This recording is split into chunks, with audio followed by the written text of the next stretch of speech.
This is the story of my friend's brother, a guy named Leon. Leon was unlike most people. While many stayed far away from night shifts at the hospital, too scared to even consider it, Leon took the job proudly. He was a college student by day and a night watchman by night. Darkness didn't scare him. In fact, nothing did.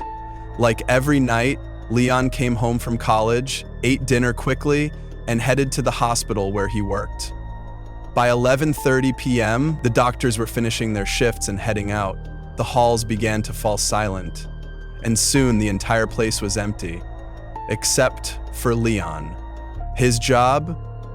Turn off the lights, secure the rooms, and keep watch. But that night, something was different. As Leon walked the dark corridors, one light still flickered in room 2-3.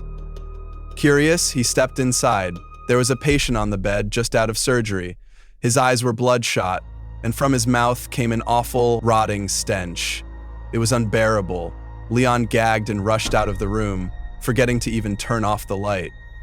Trying to shake off the feeling, he returned to his chair near the main entrance and began scrolling through his phone. But then, his phone rang. The screen read, "The room 203. Leon froze. He hadn't given his number to anyone. The hospital was empty. The patient in that room had just undergone surgery. He couldn't even sit up, let alone use a phone. He ignored the call, but 2 minutes later, it rang again. Room 203. Leon swallowed hard. Maybe someone needs help, he thought. What if it's urgent? So this time, he picked up. All he heard was a broken, gurgling voice, a voice gasping for breath, whispering, "Please, help me, please." It wasn't just eerie, it was inhuman. Leon's courage cracked. Still trembling, he ran back to room 203, but when he got there, the patient was still lying perfectly still, eyes closed, machines beeping. Everything was normal. Too normal. Leon looked around in confusion and pulled out his phone. He scrolled through his call history, but there was no record of any incoming call. No room 203. No missed call. Nothing. His skin went cold. He backed out of the room, sat back down in the corner, breathing fast. He wasn't scared easily, but this was something else. Just then, his phone rang again. Same name, room 2-3. Leon's heart nearly stopped. He answered, and the same voice returned, but this time it screamed, "Why didn't you help me? Why didn't you help me?" 3 times, each louder than the last.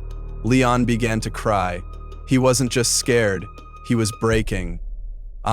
Still shake. He stood up and went back to room 2-3, and this time, the patient was not in bed. He had fallen to the floor, his face covered in blood, his body dressed in a black hospital gown. He wasn't moving. Leon panicked. He grabbed his phone and dialed the doctors. No one picked up. And then he heard it. Footsteps. Slow, deliberate, coming closer. From the very hallway leading to room 203, Leon backed into a corner, hiding behind a curtain. Tears ran down his face as the footsteps grew louder. Take, and then the door creaked open. A figure walked in, not a doctor, not a nurse, not a patient, something else. Its face was hidden behind a dirty mask. In its hand, a long rusted knife.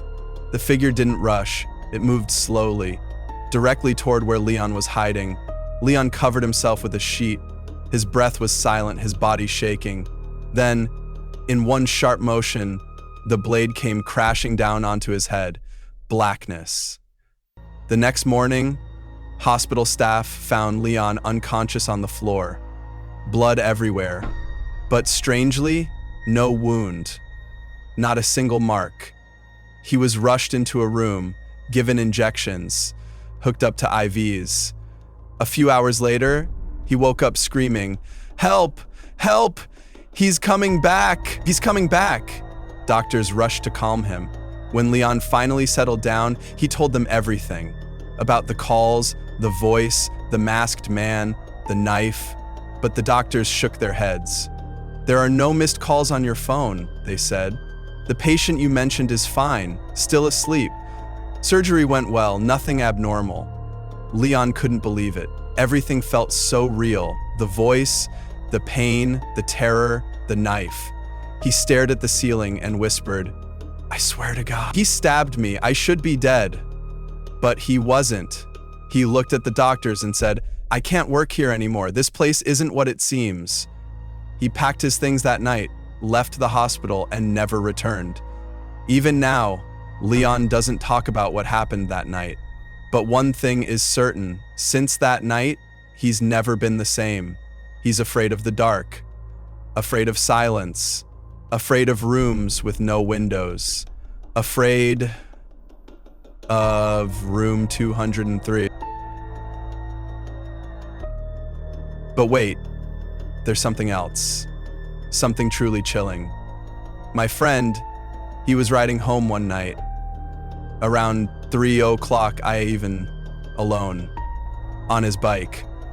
Now this wasn't just any road. People say, whoever takes that road never returns the same.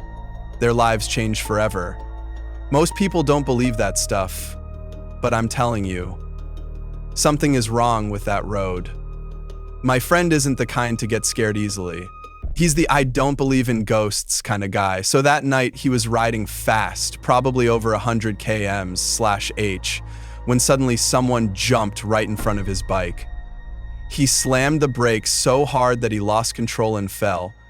Luckily, he wasn't badly hurt, but what scared him wasn't the fall.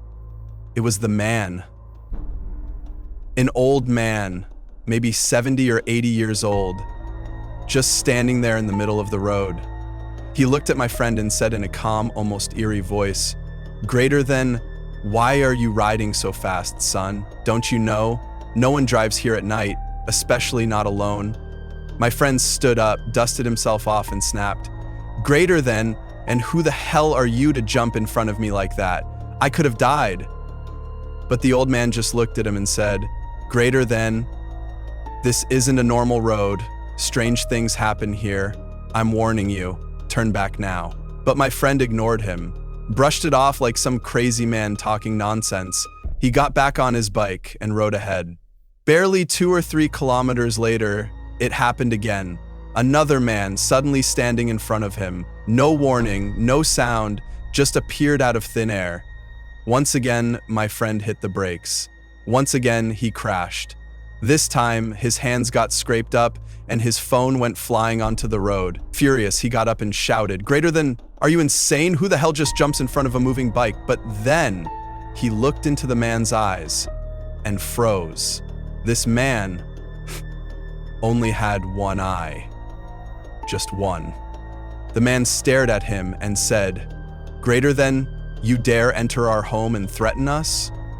Confused and bleeding, my friend said, "Greater than your home? What are you talking about? This is a public road." But the one-eyed man just smiled, creepy, calm, and cold. "Greater than, no, this road belongs to us. You don't belong here." Then, the one-eyed man grabbed my friend's bleeding hand, and right before his eyes, the wound closed. The blood vanished, as if nothing had happened. My friend's jaw dropped. He looked up to ask, "Who are you? How did you—" But the man had vanished, gone, just like that. Terrified, my friend jumped back on his bike and sped off. As he rode, heart pounding, he saw something that made his blood run cold. On the side of the road, that same old man was sitting there, smoking a cigarette, and just a few meters ahead, that one-eyed man was also there, just sitting, smoking, like they had never moved. My friend raced home, completely shaken. His hands were trembling, his mind spinning. When he got home, he told his parents everything, and do you know what they said? "Greater than, son. We warned you. Everyone warns about that road. No one listens until it's too late." He was lucky to come back, others weren't. Since that night, none of us, me, my friends, ever dared to take that road again. It's not just a road, it's a warning. To anyone listening right now, If someone ever tells you greater than don't take that path, please listen. They might know something you don't, because some roads don't lead home. Some roads belong to the dead. Outro. If you felt chills during this story, leave a like, subscribe, and remember, never ignore a warning, especially on a road with no return.